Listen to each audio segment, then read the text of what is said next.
어르신들, 요즘 무릎이 시큰거리고 조금만 걸어도 다리가 무거우신가요? 예전에는 시장 한 바퀴 돌고도 멀쩡했는데 요즘은 엘리베이터 앞에서 잠깐 숨을 고르게 되고 손주가 공원 가자고 해도 마음만 따라가고 몸은 뒤처지는 느낌이 드실 때가 있습니다. 그런데 그럴 때 많은 분들이 습관처럼 이렇게 말씀하세요. 나이 들어서 그렇지. 관절이 닳아서 그래. 물론 맞는 말입니다. 하지만 연구에 따르면 그 말만으로는 설명이 다 되지 않을 때가 많습니다. 관절이 불편한 이유 뒤에는 뼈가 조용히 약해지고 있는 흐름이 함께 있을 수 있기 때문입니다. 오늘은 골다공증을 관리하는 데 도움이 될 수 있는 음식 이야기를 하겠습니다. 아주 중요한 약속부터 드리겠습니다. 이 영상은 진단이나 처방을 대신하지 않습니다. 대신 누구나 오늘부터 할 수 있는 생활의 선택을 과학적 근거의 방향으로 정리해 드립니다. 뼈는 하루아침에 단단해지지 않습니다. 그렇지만 뼈는 생각보다 빨리 생활을 기억합니다. 오늘 밥상 하나, 오늘 햇볕 한 번, 오늘 걷기 몇 걸음이 모여서 내일의 뼈를 바꾸는 쪽으로 힘을 보탭니다. 특히 어르신들께 꼭 드리고 싶은 말이 있습니다. 뼈는 아플 때가 아니라 부러질 때 존재를 드러내는 경우가 많습니다. 그래서 뼈 건강은 통증이 있을 때만 챙기는 것이 아니라 아무 일 없을 때부터 미리 챙기는 것이 더 중요합니다. 오늘 이야기는 그 미리 챙기는 방법을 아주 쉽게, 아주 현실적으로, 그리고 따라하기 편하게 풀어드리겠습니다. 먼저 왜 많은 분들이 우유만 믿고 계신지부터 짚어보겠습니다. 칼슘 이야기를 하면 대부분 우유가 먼저 떠오릅니다. 우유에 칼슘이 들어있다는 건 널리 알려져 있고 실제로 도움이 될 수 있습니다. 하지만 문제는 여기에서 시작됩니다. 칼슘은 많이 들어있다는 사실보다 내 몸이 얼마나 받아들이느냐가 더 중요합니다. 같은 칼슘이라도 음식에 따라, 몸 상태에 따라, 함께 먹는 습관에 따라 실제로 몸에 남는 양이 달라질 수 있습니다. 바로 흡수라는 벽이 있기 때문입니다. 어르신들 가운데는 우유를 마시면 속이 더부룩하거나 배가 아프거나 설사가 나는 분들이 많습니다. 그런 분들은 우유를 억지로 계속 마시기가 어렵습니다. 또 어떤 분은 유제품을 좋아하지 않거나 생활 습관상 매일 챙기기 어렵습니다. 그러면 결국 칼슘은 중요하다고 들었는데 실천은 끊기고 뼈는 계속 약해지는 흐름이 이어질 수 있습니다. 그래서 오늘은 우유를 마실 수 있는 분도 우유가 불편한 분도 함께 적용할 수 있는 방식으로 정리하겠습니다. 핵심은 하나입니다. 우유만이 답이 아니라는 것, 그리고 밥상에서 충분히 기를 만들 수 있다는 것입니다. 그럼 먼저 골다공증이 왜 위험한지, 왜 조용한 병이라고 불리는지 이야기해 보겠습니다. 뼈는 살아있는 조직입니다. 그냥 돌처럼 고정된 것이 아닙니다. 뼈는 매일 낡은 부분이 정리되고 매일 새 부분이 다시 만들어집니다. 마치 집을 오래 쓰면서 조금씩 보수하는 것과 비슷합니다. 그런데 어느 순간부터는 보수하는 속도보다 낡아지는 속도가 빨라집니다. 그때 뼈는 겉으로는 멀쩡해 보여도 속이 비는 쪽으로 진행될 수 있습니다. 이런 상태가 오래 이어지면 넘어졌을 때 손목이 부러지고 허리가 주저앉고 엉덩이뼈가 부러지는 일이 생길 수 있습니다. 특히 엉덩이뼈 쪽의 골절은 이후 회복 과정에서 걷는 능력과 일상 기능에 큰 영향을 줄 수 있어서 더 조심해야 합니다. 그러니 뼈 건강은 나중에 큰일이 나지 않도록 지금부터 조용히 준비하는 것이 핵심입니다. 여기서 중요한 질문 하나를 드리겠습니다. 칼슘을 먹는다고 해서 그 칼슘이 곧바로 뼈로 갈까요? 많은 분들이 이 부분을 놓칩니다. 칼슘은 입으로 들어오면 장에서 흡수가 되어야 하고 혈액을 타고 이동해야 하고 뼈 안에 자리 잡아야 합니다. 이 과정이 잘 굴러가려면 칼슘만 먹는다고 해결되지 않습니다. 칼슘이 들어올 수 있는 문을 열어주는 영양과 생활 습관이 함께 있어야 합니다. 그리고 칼슘이 뼈로 들어가도록 길을 안내하는 요소들도 필요합니다. 그래서 오늘은 칼슘을 많이 주는 음식, 칼슘이 몸에 들어오도록 돕는 습관, 칼슘이 뼈로 잘 가도록 방해를 줄이는 습관을 함께 잡아드리겠습니다. 이제 본격적으로 칼슘 음식 3가지를 알려드리겠습니다. 특별한 약초나 비싼 보양식이 아닙니다. 시장에서 쉽게 살 수 있고 냉장고에 올릴 수 있고 어르신 입맛에도 맞추기 쉬운 것들입니다. 그리고 이 세 가지는 서로 성격이 다릅니다. 하나는 채소 쪽, 하나는 생선 쪽, 하나는 콩 쪽입니다. 이렇게 성격이 다른 이유는 한 가지만, 먹다 지치지 말라는 뜻입니다. 뼈 건강은 평생 가는 습관이기 때문에 오래 할 수 있어야 합니다. 첫 번째 음식은 배추과 채소입니다. 브로콜리, 양배추, 케일 같은 채소를 말합니다. 많은 분들이 채소는 칼슘이 별로 없다고 생각하시거나 채소는 그냥 변비에 좋고 비타민이 많다고만 생각하시는데, 연구들을 보면 배추과 채소는 칼슘의 이용 가능성이 비교적 유리한 편으로 언급되는 경우가 있습니다. 쉽게 말하면 칼슘이 있어도 몸이 잘 못 쓰면 소용이 없는데, 이 채소들은 그 칼슘이 몸에 들어오는 과정에서 상대적으로 덜 막히는 편으로 관찰된다는 것입니다. 여기서 어르신들이 꼭 기억하셔야 할 말이 있습니다. 채소는 양으로 승부하는 게 아니라 습관으로 승부합니다. 브로콜리를 한 번에 많이 먹으려고 하면 오히려 부담이 됩니다. 그런데 매일 조금씩 한 끼에 한 줌 정도를 꾸준히 올리면 이야기가 달라집니다. 뼈 건강은 하루치가 아니라 누적치입니다. 오늘 한 접시가 내일 뼈를 바꾸는 게 아니라 오늘의 한 접시가 쌓여서 몇 달 뒤에 뼈 환경을 바꾸는 것입니다. 브로콜리를 어떻게 드시면 좋을까요? 가장 쉬운 방법은 살짝 데치는 것입니다. 너무 오래 삶으면 흐물흐물해져서 어르신들이 싫어하실 수 있습니다. 끓는 물에 잠깐 넣었다 빼서 초록색이 살아있을 정도로만 익히고 물기를 털어낸 다음 접시에 담으세요. 여기에 마늘을 다져넣고 참기름이나 들기름을 아주 조금만 넣고 조물조물 무치면 됩니다. 소금은 아주 조금만 쓰고 간이 부족하면 깨를 넣어 고소함으로 맛을 채우면 좋습니다. 양배추는 쪄서 쌈으로 드셔도 좋고 살짝 데쳐서 무쳐도 좋습니다. 위가 약하신 분들은 생으로 많이 드시기보다 찌거나 데쳐서 부드럽게 드시는 편이 편안할 수 있습니다.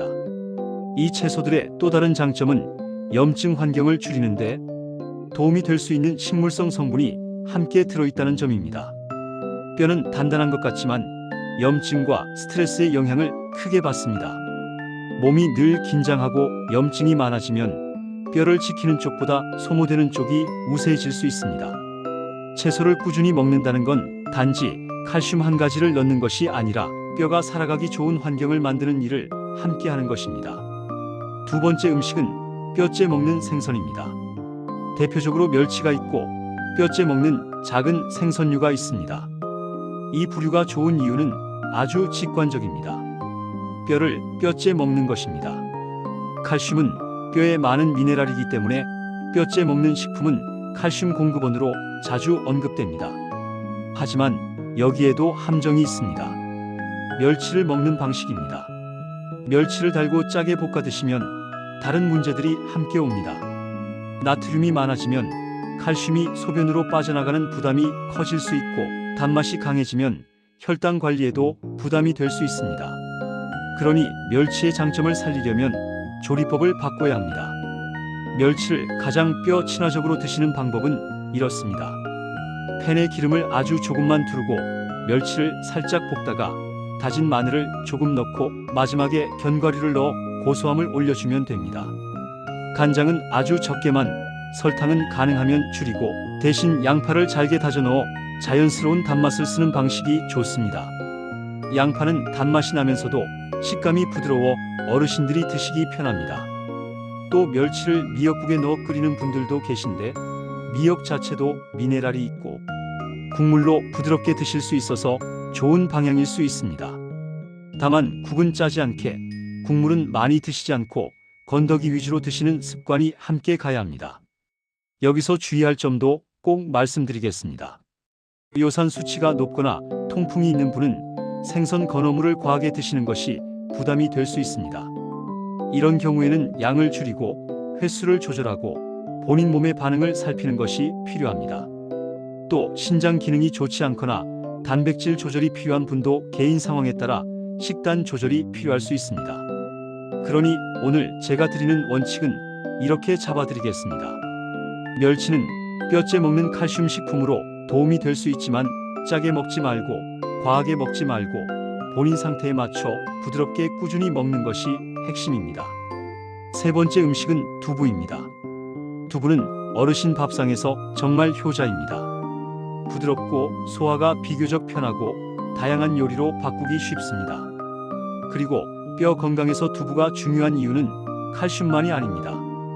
뼈는 칼슘으로만 만들어지지 않습니다. 뼈에는 단백질로 된 바탕 구조가 있고 그 위에 미네랄이 붙습니다. 그래서 단백질이 부족하면 칼슘이 들어와도 뼈가 그 칼슘을 튼튼하게 붙잡는 바닥이 약해질 수 있습니다. 두부는 이 부분에서 도움이 될 수 있습니다. 두부를 드실 때도 쉬운 방법을 드리겠습니다. 제일 쉬운 건 두부를 데워서 간장 한두 방울, 깨, 파만 올려 먹는 것입니다. 씹는 힘이 약한 분도 부담이 적습니다. 그 다음 쉬운 건 된장국에 두부를 넣는 것입니다. 단, 국이 짜지 않게 하는 것이 중요합니다. 또 두부 조림을 할 때도 간장을 많이 넣어 짜게 만들기보다 된장이나 들깨 가루를 활용해 고소함으로 간을 잡는 방법이 좋습니다. 들깨 가루는 고소함을 주면서도 밥과 함께 먹기 좋고 어르신들이 만족감을 느끼기 쉽습니다. 여기서 한 가지 더. 많은 분들이 건강하다고 생각해서 시금치와 두부를 함께 자주 드십니다. 물론 시금치는 좋은 채소입니다. 하지만 시금치에는 칼슘과 결합할 수 있는 성분이 있어 칼슘의 이용을 방해할 수 있다는 보고들이 오래전부터 알려져 있습니다. 그래서 칼슘을 채우는 목적이라면 두부와 시금치를 한꺼번에 섞어 많이 먹는 습관은 피하는 쪽이 낫습니다. 시금치를 드시고 싶다면 시금치는 다른 끼니에 드시고 칼슘을 집중하는 끼니에는 브로콜리나 양배추 같은 채소를 곁들이는 편이 더 유리할 수 있습니다. 여기까지가 칼슘 음식 3가지입니다. 배추과 채소, 뼈째 먹는 생선, 두부. 그런데 어르신들, 진짜 중요한 건 지금부터입니다. 이 3가지를 먹어도 흡수의 문이 닫혀 있으면 효과가 줄어듭니다. 그래서 칼슘 흡수율을 끌어올리는 생활 습관을 알려드리겠습니다. 이 습관은 어렵지 않습니다. 돈도 거의 들지 않습니다. 다만 꾸준함이 필요합니다. 첫 번째 습관은 햇볕과 걷기입니다. 칼슘이 장에서 흡수되는 과정에는 비타민 D가 관련된 것으로 널리 알려져 있습니다. 비타민 D는 햇볕을 통해 몸에서 만들어질 수 있고 일부 식품에도 있지만 생활에서 가장 쉬운 길은 햇볕입니다. 많은 어르신들이 밖에 나가기 싫어서 춥다고, 덥다고, 귀찮다고 실내에만 계십니다. 그러면 칼슘을 아무리 챙겨도 몸은 칼슘을 잘 쓰지 못하는 방향으로 갈 수 있습니다. 제가 권하고 싶은 방법은 아주 간단합니다. 하루 한 번만 짧게라도 밖에 나가서 천천히 걷는 겁니다. 빨리 걸 필요 없습니다. 숨차게 걸 필요 없습니다. 다만 밖의 빛을 보고 다리를 움직여 뼈에 자극을 주는 것이 중요합니다. 뼈는 압력이 걸리고 자극이 올 때 스스로를 지키려는 방향으로 반응하는 성질이 있습니다. 그래서 걷기는 뼈에게 보내는 아주 중요한 신호입니다. 나는 지금 몸을 쓴다. 그러니 너도 튼튼해져야 한다. 이런 메시지가 전달되는 것입니다. 두 번째 습관은 짠맛을 줄이는 것입니다. 어르신 밥상은 국과 찌개가 많습니다. 김치와 젓갈도 자주 올라옵니다. 이 자체가 나쁘다는 뜻이 아닙니다. 하지만 짠맛이 강해지면 몸에서 칼슘이 빠져나가는 부담이 커질 수 있다는 점은 오랫동안 언급되어 왔습니다. 그래서 제일 쉬운 실천은 국물 줄이기입니다. 국을 끊으라는 말이 아닙니다. 국은 드시되 국물은 조금만, 건더기 위주로. 이 한 가지가 정말 큽니다. 젓갈은 밥 한 숟가락에 조금 찍는 정도로, 김치는 접시 가득이 아니라 한두 젓가락으로. 이런 작은 조절이 칼슘을 붙잡는 쪽으로 도움을 줄 수 있습니다. 세 번째 습관은 카페인과 탄산을 조절하는 것입니다. 어르신들 중에도 커피를 하루 여러 잔 드시는 분이 많습니다. 커피가 나쁘다는 말은 아닙니다. 하지만 하루 종일 커피만 마시는 습관은 뼈 건강 측면에서는 조절이 필요할 수 있습니다. 탄산음료는 더 조심하는 편이 좋습니다. 입은 시원하지만 습관이 되면 다른 식습관까지 무너질 수 있습니다. 물을 마시기 어려우시면 보리차, 옥수수차처럼 부담 없는 차로 바꾸는 것도 좋습니다. 네 번째 습관은 뼈로 칼슘이 들어가도록 돕는 영양을 같이 챙기는 것입니다. 칼슘만 열심히 먹는데도 효과가 덜한 분들은 대개 식단이 한쪽으로 치우쳐 있습니다. 여기서 핵심은 균형입니다. 마그네슘이 포함된 식품을 조금 곁들이고 비타민C가 있는 과일을 한번 넣고 비타민 K가 많은 채소를 함께 올리는 방식입니다. 너무 어려워 보이시죠? 그런데 아주 쉽게 풀면 이렇습니다. 칼슘 음식이 들어가는 끼니에는 채소 한 접시를 같이, 그리고 간식으로 과일을 조금, 견과류는 하루에 조금만, 이것으로 충분합니다. 이제 골다공증을 조용히 알리는 초기 신호를 아주 쉽게 정리해 드리겠습니다. 다시 한번 말씀드리지만 이 신호가 있다고 해서 골다공증이라고 단정할 수는 없습니다. 다른 원인이 많습니다. 다만 뼈를 점검해 볼 이유가 되는 신호로 생각하시면 좋습니다. 첫째, 키가 줄어드는 느낌이 들 때입니다. 옷 길이가 달라지고 거울 속 자세가 예전과 다르게 보이면 그냥 세월 탓이라고만 넘기지 말고 한번 생각해 보셔야 합니다. 둘째, 등이 더 굽고 어깨 높이가 달라 보일 때입니다. 셋째, 작은 충격에도 허리가 삐끗하거나 손목이 시큰할 때입니다. 넷째, 밤에 종아리에 쥐가 자주 나서 잠을 깨는 경우입니다. 이건 칼슘만의 문제는 아닐 수 있지만 미네랄과 수분 균형이 흔들렸다는 신호일 수 있습니다. 다섯째, 치아와 잇몸이 예전 같지 않고 딱딱한 음식을 피하게 될 때입니다. 여섯째, 손톱이 얇아지고 쉽게 깨질 때입니다. 일곱째, 조금만 걸어도 다리가 무겁고 쉽게 지칠 때입니다. 이건 근육과 뼈가 함께 약해지는 흐름과 관련이 있을 수 있기 때문에 뼈 건강을 챙기며 함께 보완하는 것이 좋습니다. 어르신들, 여기서 가장 중요한 결론 하나를 말씀드리겠습니다. 뼈는 칼슘만으로 살지 않습니다. 뼈는 근육과 함께 살고 햇볕과 함께 살고 잠과 함께 삽니다. 그래서 뼈를 살리는 생활은 식탁만 바꾸는 것이 아니라 하루의 리듬을 바꾸는 일입니다. 그런데 겁먹지 마십시오. 거창하게 바꾸지 않아도 됩니다. 작은 것부터 시작하면 됩니다. 제가 어르신들께 권하는 가장 쉬운 시작은 3일 계획입니다. 첫째 날은 두부를 올리십시오. 부담 없이 반 모라도 좋습니다. 둘째 날은 브로콜리나 양배추를 올리십시오. 많이가 아니라 조금이라도 좋습니다. 셋째 날은 멸치를 아주 조금, 짜지 않게 올리십시오. 그리고 2, 3일 동안 하루 한 번만 집 앞을 천천히 걷고 햇볕을 조금 보십시오. 이게 시작입니다. 시작이 쉬우면 오래 갑니다. 이제 많은 분들이 궁금해하시는 주제로 넘어가겠습니다. 그러면 하루에 얼마나 먹어야 하느냐? 그리고 영양제는 꼭 먹어야 하느냐? 여기서 저는 단호하게 원칙을 말씀드립니다. 가능한 한 음식이 먼저입니다. 음식으로 채울 수 있으면 음식이 더 안전하고 생활 습관과 함께 가기 쉬운 경우가 많습니다. 영양제는 부족한 부분을 보조하는 역할로 생각하는 것이 일반적으로 안전한 접근입니다. 특히 신장 건강이 걱정되거나 결석 경험이 있거나 이미 여러 약을 복용 중인 분은 칼슘 보충제를 시작하기 전에 꼭 전문가와 상의하는 것이 좋습니다. 뼈 건강은 성급하게 몰아붙일수록 부작용이 생길 수 있는 영역이기도 합니다. 그래서 천천히 식탁부터 습관부터가 더 안전합니다. 여기서 한 가지 더 현실적인 이야기를 드리겠습니다. 어르신들께서 음식을 따라 하다 보면 가장 먼저 부딪히는 벽이 있습니다. 귀찮다, 준비가 어렵다, 입맛이 안 당긴다. 그래서 저는 뼈 건강 식단을 복잡하게 만들지 않습니다. 대신 어르신들이 이미 하고 계신 밥상에 살짝 끼워 넣는 방식을 권합니다. 예를 들어 아침에 밥과 국을 드시죠. 그럼 국에 두부를 넣으십시오.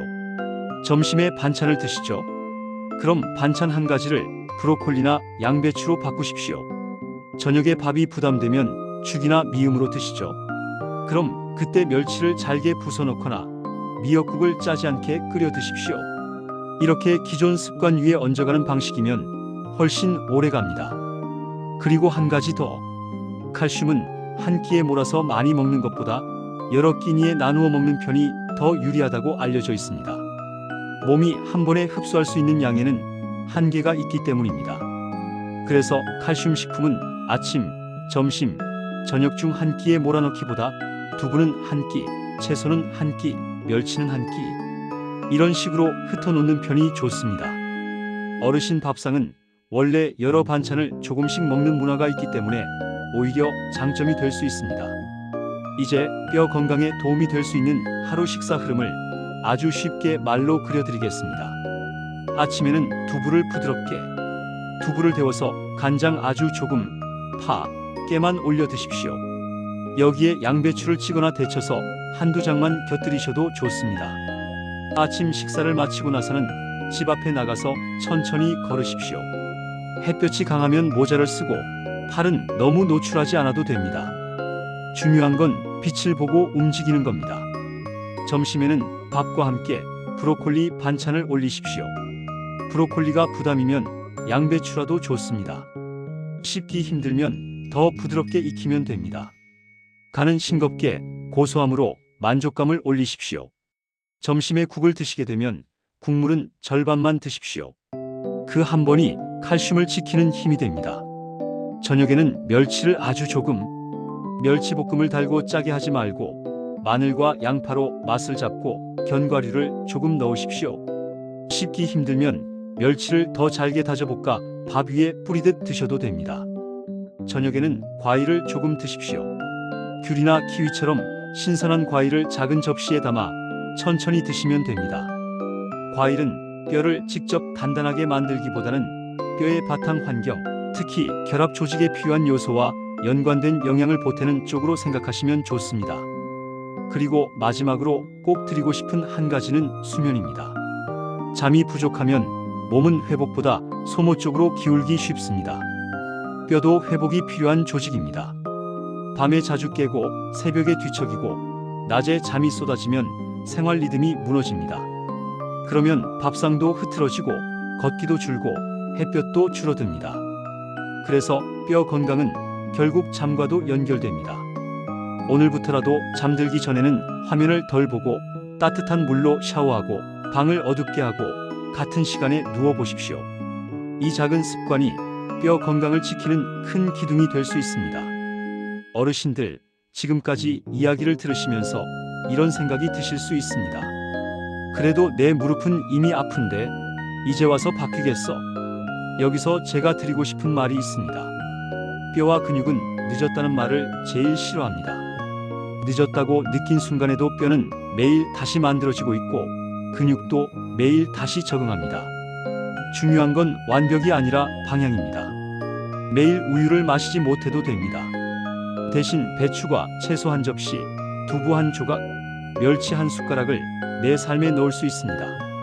하루에 한 번 햇볕을 보고 조금이라도 걷고 국물을 줄이고 짠맛을 조금 덜면 됩니다.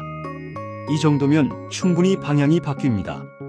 그리고 손주 이야기를 꼭 드리고 싶습니다. 손주가 놀자고 할 때 어르신이 도망치듯 피하게 되는 순간이 가장 마음이 아픕니다. 체력이 떨어져서가 아니라 넘어질까봐 두려워서입니다.